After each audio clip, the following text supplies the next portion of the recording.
बोलिए सदगुरुदेव की जय। साहब। सो सदगुरु में भावे, जो भोग में योग दिखावे। साहब ने अपनी आइडियोलॉजी में ग्रस्त और विरक्त दोनों के लिए रास्ता बताया है, पर साथ में यूं कहा, ग्रस्त तो पक्का ग्रस्त, विरक्त तो पक्का विरक्त। धर्मदास जी साहब से क्वेश्चन कर रहे हैं, ग्रस्त आश्रम में रहकर कैसे भक्ति की जाए। दोनों धारा दी। ग्रही भक्ति सदगुरु की साधे। अब घूम घूम करके वहां आए, लेकिन इस तरह गुरु तत्व का दुरुपयोग भी लोग बहुत करते हैं। बीच में कुछ ठेलुआ गुरु इसलिए आ जाते हैं कि गुरु की महिमा अनंत है, लेकिन साहब ने बहुत अच्छी तरह इसका निरूपण किया है। अपनी वाणी में वो बड़ी पारख दे रहे हैं। कहता हूं हेला, हेला यानी फरमान, गुरु का गुरु, चेले का चेला। अर्थात दोनों के लक्षण साहब ने अपनी वाणी में कह दिए।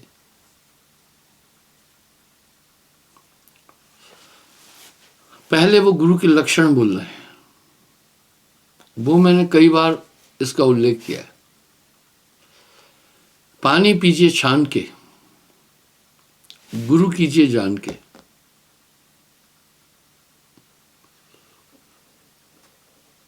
पहला बोल रहे हैं, गुरु हो निर्बंधन, यानी मोह माया में बंधा नहीं हो। दूसरा कह रहे निर्वासना।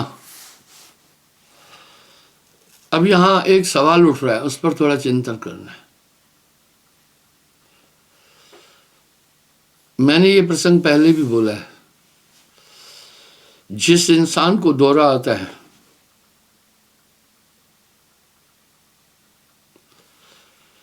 कितना भी इंटेलिजेंट क्यों नहीं हो, उसकी बुद्धि भ्रष्ट हो जाएगी। वजह है, जब मिर्गी का दौरा आता है, पूरे मस्तिष्क में एक हाई शिवरिंग होती है। वो इतनी भयंकर है, आज तक डॉक्टर लोग उसका उपचार नहीं ढूंढ पाए, इतनी हाई शिवरिंग होती है। आदमी अचेत होकर के गिर जाता है। कितना बुरा असर पड़ा मस्तिष्क पर।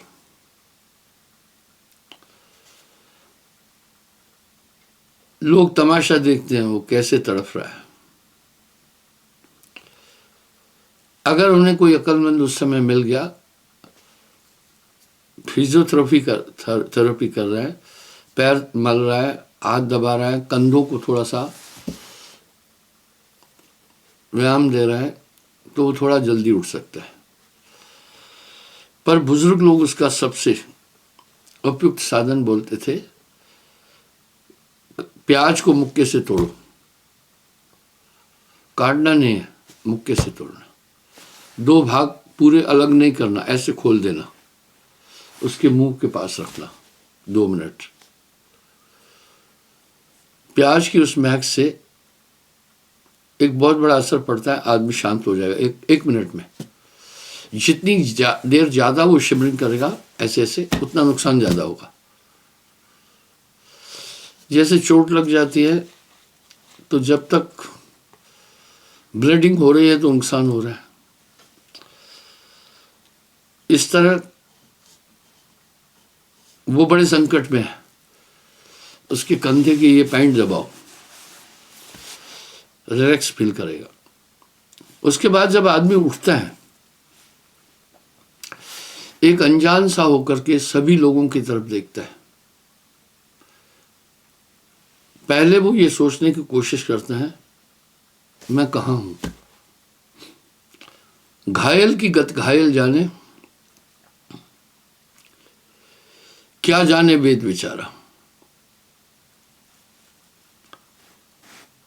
फिर वो लोगों को देखता है, कोई अपना परिचित पहचानने की कोशिश करता है, मुझे मदद करे। जब उसको थोड़ा सा होश आता है, शांत होता है, वो उठ के चल पड़ता है। आप हम सब सोचते हैं अब ये ठीक हो गया, नहीं हुआ ठीक। उसकी मस्तिष्क की कोशिकाएं बहुत दिन तक डिस्टर्ब रहेगी।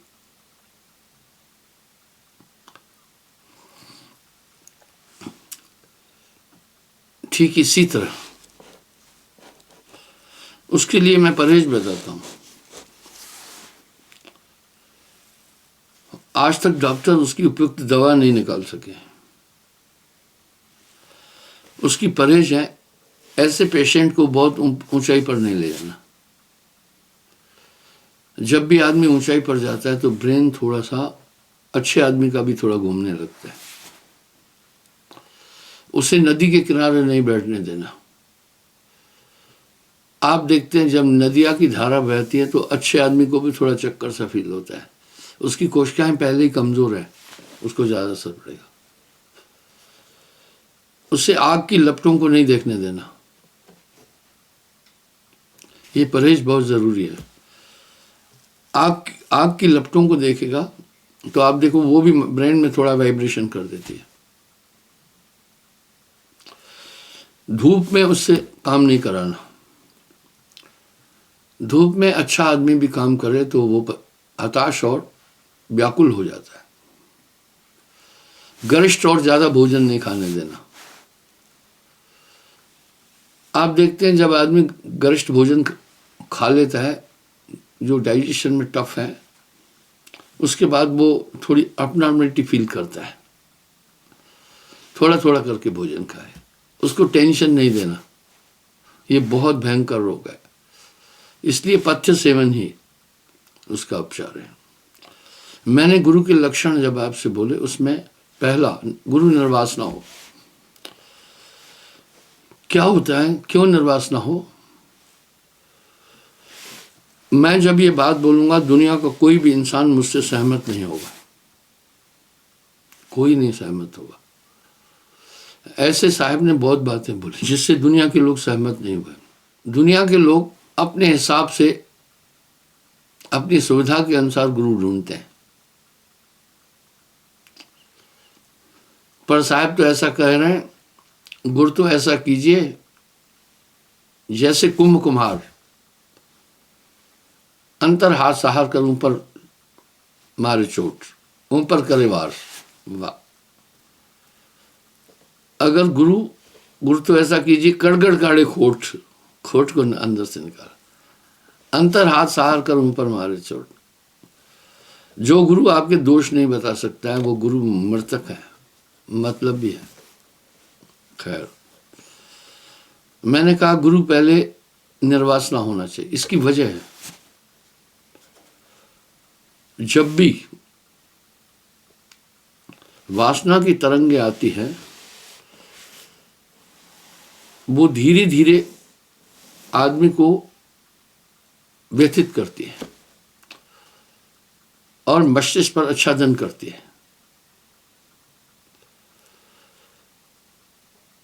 इसी तरह जब किसी को दौरा आता है, अचानक नहीं आता है, 2-3 मिनट पहले उसको अपनॉर्मलिटी लगेगी। सेहत में, बाकी चीज में अपनॉर्मलिटी लगेगी थोड़ी, उस समय वो बैठ जाए। अगर नहीं बैठ रहा है, खड़ा है, तो फिर मुंह के बल गिरेगा, उसको संभलने का मौका नहीं मिलने वाला है। जो इस बीमारी से ग्रसित है उनको मैं ये एक हिदायत दे रहा हूं, जब आपको थोड़ा सा अपनॉर्मलिटी एकाएक लगे, समझना दौरा आने वाला है, बैठ जाना, तो नुकसान ज्यादा नहीं होगा। लेट जाना तो रिलैक्स फील करेंगे, नुकसान तो भी होगा, उतना नहीं हो पाएगा। इसी तरह जब आप में, मनुष्य में काम वासना प्रारंभ होती है एकाएक नहीं होती है। पहले उसका थोड़ा शरीर में वो फील करेगा थोड़ा सा आनंद, पूरा स्नायु मंडल तब उस तरफ खींचने की कोशिश करेगा। प्री स्टेज में ही रोक लेता है। अच्छा, रोकना तो मैं बताऊंगा कैसे होता है। साहब ने यहां साफ साफ एक बात कही है, काम प्रबल अति भयंकर। बहुत मुश्किल है लेकिन विधि है। काम प्रबल अति भयंकर, महादारुण काल, गण गंधर्व यक्ष किन्नर, किन्नर हिजड़े सब है किन बेहाल है। सब है लूटे, सबको लूटा। नहीं देख रहे कथाओं में बड़े बड़े तपस्वियों को प्रभावित कर दिया। सब है लूटे, विरला छूटे। विरला मीन्स नो परसेंटेज। भाई अगर 100 में एक है तो हम लिखते हैं 1%। अगर 1000 में एक है तो हम क्या लिखते हैं? 0.1%। अगर 10,000 में एक है तो लिखते हैं 0.01%। अगर लाख में एक है तो क्या लिखते हैं? 0.0001 लाख में।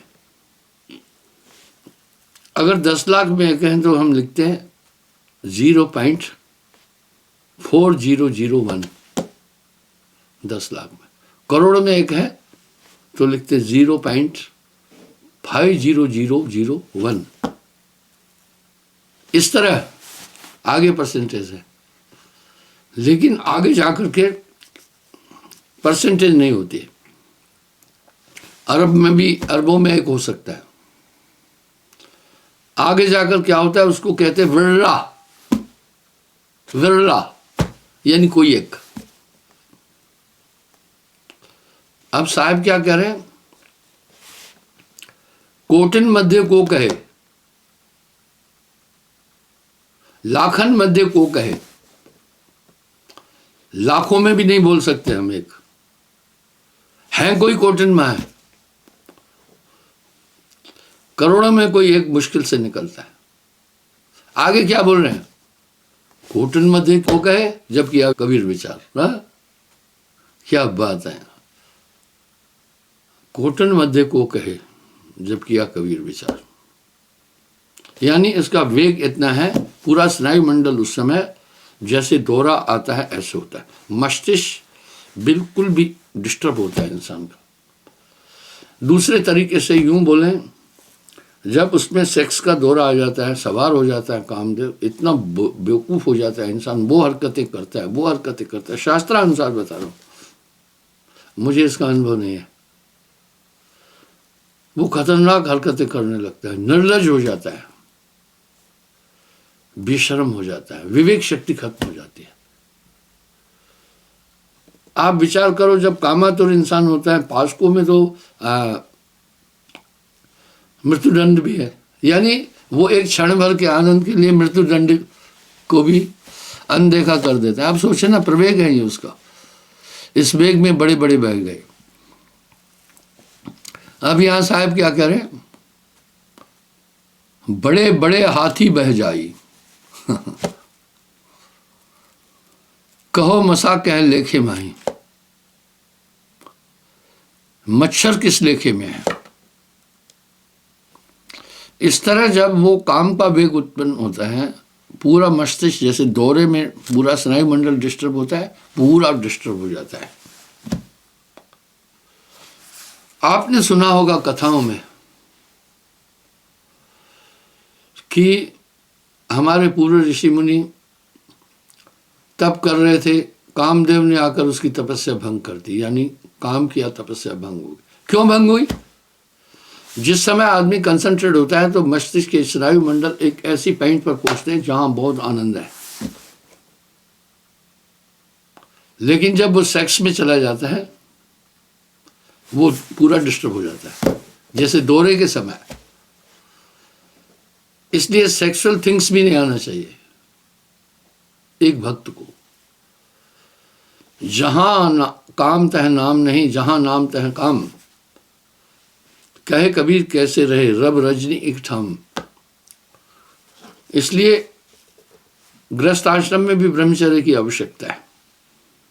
शास्त्रानुसार रति या संभोग की महत्ता केवल संतान उत्पत्ति और वंश चलाना है, आनंद नहीं है। जिसने संभोग को आनंद का जरिया बनाया वो अपने साथ खिलवाड़ कर रहा है। पति पत्नी दूध और पानी की तरह रहे।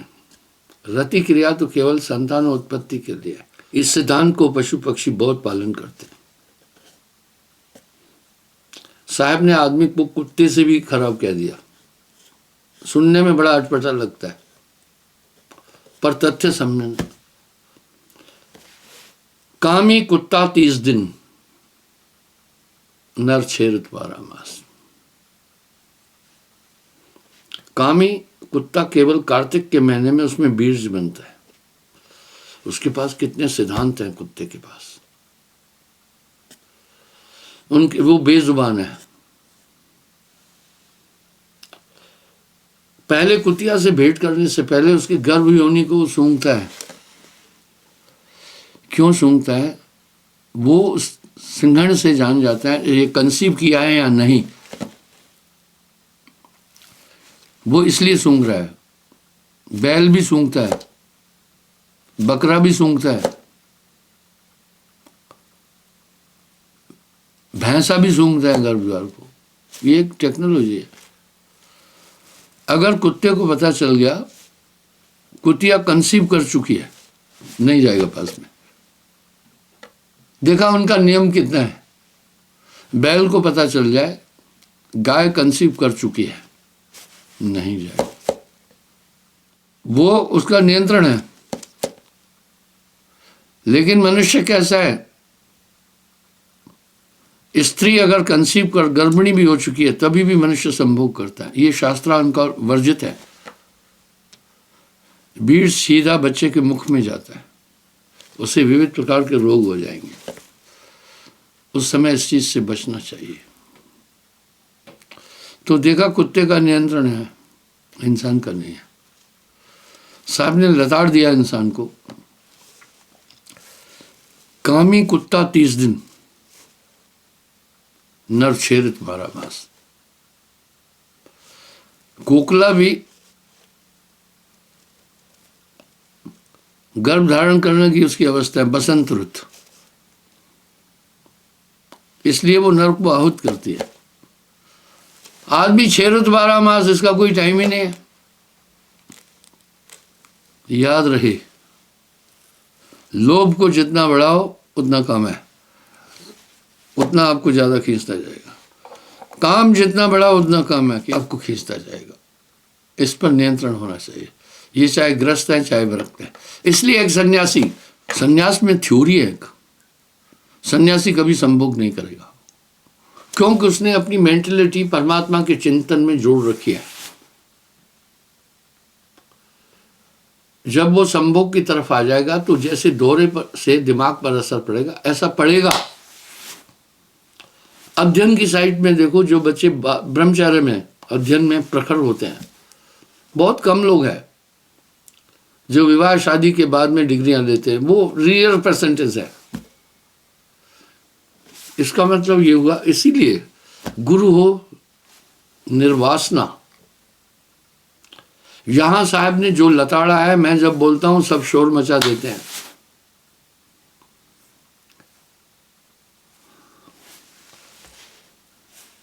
ग्रस्त गुरु कभी न कीजिए, इनको दूर ही से तज दीजिए। जाका गुरु है ग्रही, मैं तो साहब की बात बोल रहा हूं ना। चेला ग्रही होए, कीच कीच के धोते, मैल न जाए कोई।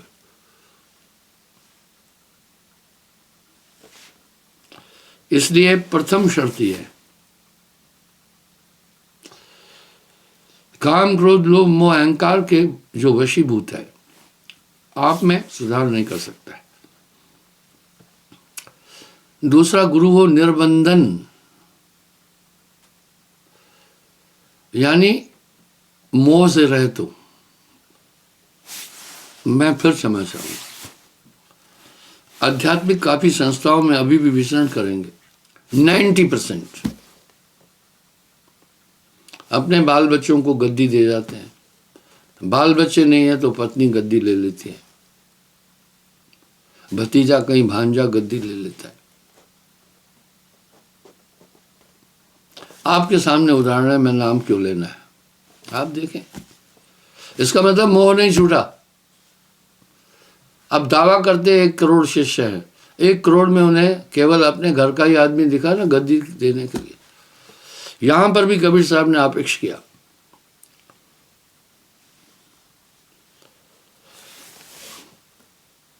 नाद बिंद से कर गुरुआई, यानी जो शब्द पुत्र है, बीज बिंद नहीं चले गुरुआई। सीधी बात है, अभी वो मोहग्रस्त है, मोह से ग्रस्त है। तीसरा, गुरु के लिए क्या कहा, सारग्राही। मैं देखता हूं गुरु वाले लोग इतने ठाठ और इतनी कंफर्ट लाइफ जीते हैं कि पूछो मत, ये उचित नहीं है। पब्लिक ने उनको धन दिया, चाहे अपना धन भी हो, उसे त्याग में जीवन गुजारना है, आसक्ति नहीं रखनी है। इतना कंफर्ट जीवन जीते हैं कि क्या बदलाव में, ये ना हो। सारग्राही अपनी हक की कमाई खाए, लोगों के दिए हुए दान से शौक और मौज मस्ती नहीं करे, वो अपराधी है। उसमें गरीब गरीब लोग भी धन देते हैं परमार्थ के लिए, वो धन सांप और बिच्छी की तरह, उसको वहीं लगाओ जहां आया। चौथा, गुरु हो अजाचक। वो याचक कहते भिखारी को, मांगे नहीं और 3 तरह की भिक्षा न ले, 3 तरह का दान न चाहे। प्रथम, मानस, मन से न चाहे मुझे ये पैसा दे दे, वो भी भीख है। तीसरा, राजस। मैंने एक बात पहले बताई, आज फिर उठा रहा हूं। गांव में एक आदमी था, वो क्या करता था, भोजन दूसरों के घर में करता था, पर मांगता नहीं था। भोजन के टाइम वहां जाकर बैठ जाता था। कितना भी निर्लज होगा ना, औपचारिकता बस कहता है आओ भाई भोजन खाओ, बस एक बार कहो वो बैठ जाएगा। पर उसका सिद्धांत था, रोज रोज एक घर में नहीं जाता था। उसने नंबर लगाया हुआ था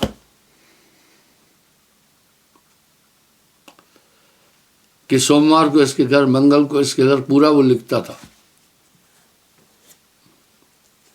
एक बार एक आदमी ने ठान लिया, उसके घर पहुंचा, गांव के लोग जानते थे उसको, वो थोड़ा सा नियम वाला था, सख्त था। बोला आज भोजन ही नहीं बनाएंगे। उन्होंने भोजन नहीं बनाया, वो बैठा रहा। ऐसा नहीं था कि दूसरे घर चला जाए, क्या धुन थी, वो बैठा रहा।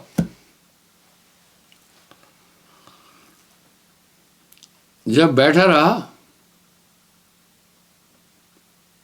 घर के लोग भूखे रहे, वो भी भूखा रहा। दूसरे दिन फिर उसी के यहीं पहुंचा। देखा धुन कैसी थी। मांगता नहीं था, कहता नहीं था मुझे भोजन दो, लेकिन ये मानस भिक्षा होती है। तो लोगों ने फिर ये जान लिया भैया ये बारी से आता है, जिस दिन इसकी बारी होगी इसको भोजन देना ही देना है। ये भी भिक्षा है, इसको मानस भिक्षा कहते हैं। मुंह से नहीं बोलना, मन से चाहना तो वर्जित है संतत्व की धारा में, मन से भी नहीं मांगना। दूसरा राजस भिक्षा है। राजस भिक्षा क्या, इमोशनली आदमी को कहना हमने गौशाला खोल रखी है, गऊओं की सेवा करते हैं, हमें पैसे दो। हमने अनाथों के लिए आश्रम खोल रखा है, हमें पैसा दो। अरे तुम परमार्थ कर रहे हो तो भीख मांग करके क्यों कर रहे हो, पुरुषार्थ से करना।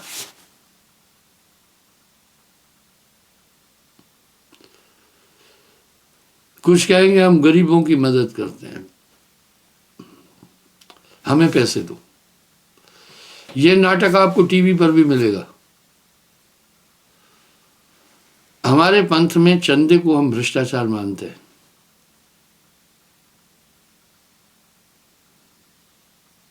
आपने चंदा दे दिया, पता नहीं वो वहां लगेगा नहीं लगेगा, कोई गारंटी नहीं है।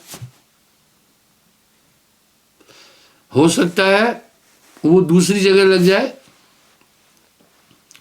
यहां साहब एक हिदायत दे रहे हैं, पात्र को पात्र विचार कर तब दीजिए तह दान, देंदा लेंदा सुख लहे कमौन होती। तो वो भी एक तरह से बिजनेस है। इमोशनली आदमी को ब्लैकमेलिंग करते हैं कि इसकी आंख नहीं, हम इसकी आंख बनाएंगे, पैसे दे दो। ये बिजनेस है। चौथा और तीसरा है तामस भिक्षा। जिद करके बैठ जाना, इतने पैसे दो तब जाएंगे, फलाना दो तब जाएंगे, और भ्रमित करके पैसे लेना। ये तीन भिक्षा है, तीनों वर्जित है संतत्व की धारा में। फिर कौन सी, आकाश वृत्ति। आकाश वृत्ति क्या है, जैसे भाई पानी को, फसल और खेत को सींचने के लिए पानी के काफी उपक्रम है। कुछ नहरों से पानी भी देते हैं, कुछ कुओं से भी देते हैं, कुछ बोरिंग करके देते हैं। लेकिन आकाशवर्ती का मतलब है जो ऊपर से पानी गिर रहा है उसका मुकाबला नहीं है, उसका कोई मुकाबला नहीं है। हमारी काफ़ी बोरिंग है, हम यहाँ साग सब्जी फसल भी पैदा करते हैं काफ़ी, हमें दाना बाजार से नहीं खरीदना पड़ता है, इसलिए यहाँ 1000 आदमी के आसपास रोज भोजन खाते हैं, चलता रहता है, अपना उत्पन्न करते। तो गर्मी में मैं जब देखता हूँ सींचते हम, सुबह सींचा शाम तक खुश्क हो जाता है क्योंकि वातावरण साथ नहीं देता है। लेकिन बरसात में जो पानी है वातावरण भी नमीमय होता है, इसलिए जो खुद दिया आप दिया वो दूध बराबर, मांग लिया वो पानी, उसको खून बराबर समझो जिसमें खींचा ताने। वो भी क्या करना, परमार्थ में लगाना, अपना निर्वाह नहीं करना, परिवार का निर्वाह नहीं करना, ये चोरी है।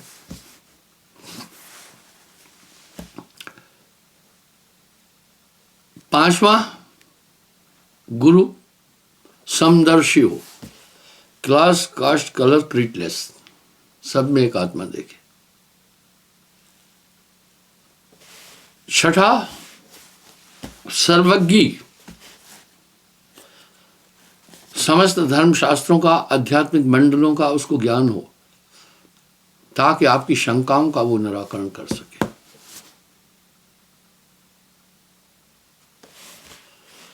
सातवां, ईश्वर निष्ठ, परमात्मा की प्राप्ति किए हो। अगर बिना परमात्मा की प्राप्ति किए लोगों को ज्ञान और दीक्षा दे रहे हैं वो धोखा करता है, वो वैसा ही है। नपुंसक शादी करे तो धोखा है। लोगों ने अपने को समर्पित किया कि मेरी आत्मा का कल्याण करना, वो खुद ही फंसा हुआ है तो कैसा होगा। आगे क्या कह रहे हैं, तागुरु की शरणागत लीजिए, जीवन जन्म सफर कर लीजिए। इस तरह शिष्य के लिए भी नियम बोले हैं, गृहस्थ आश्रम में रहने वाले। अब यहां साहब एक बात बोल रहे हैं, कहता हूं हेला, गुरु का गुरु चेले का चेला। प्रथम, यह विश्वास उर में धारे, मोह अस अधम नाथ मोहि तारे। विश्वास, कहत कबीर सुनो भाई साधो, मैं रहता विश्वास में, बिन प्रतीत जीव न तरे। दूसरा, और कदों सहाय न ढूंढे, दूसरा सहारा नहीं ढूंढना, भ्रमित हो जाओगे फिर। नाम पीव का छाड़ के करे आन का जाप, वेशा कह रहा पूत कहे कौन को बाप। वो सहारा नहीं ढूंढे। अगर ऐसा कर रहा है वो लकीर छोड़ रहा है। तीसरा, सुमरण जो गुरुदेव बताई, सुमरे मन से ध्यान लगाई। जो सुमरण गुरु बताया सुमरे। अरे कॉलेज में एडमिशन ली, पढ़ने के लिए ली ना, वो सुमरण करे। चौथा, प्रभु तज मोर सहायक नहीं। अगर मेरा कोई सहायक है तो गुरु तज मोर सहायक नहीं, वो कोई और सहारा नहीं ढूंढे। पांचवा, अपने आप को गुरु को समर्पित हो जाए। जीवन का हमने सौंप दिया, सब भार तुम्हारे हाथों में। उत्थान और पतन अब है मेरा, गुरुदेव तुम्हारे हाथों में। वो शरणागत, अब ये शरणागत के नियम है। सो शरणागत मैं पल में तारा, साहब कह रहे हैं वो शरणागत को पल में तार देंगे हम। भाई दोनों के लिए नियम है। और छठा, तन मन धन से गुरु की सेवा, सुसेवा बस साहिब, ये गृहस्थ आश्रम के लिए। वहां भी ग्रस्त तो पक्का ग्रस्त में रह करके नियम का पालन करे, वो शरणागत पार हो जाएगा। क्षमा चाहता हूं, समय हो रहा है, कल पुनः मैं हाजिर हो जाऊंगा साहिब।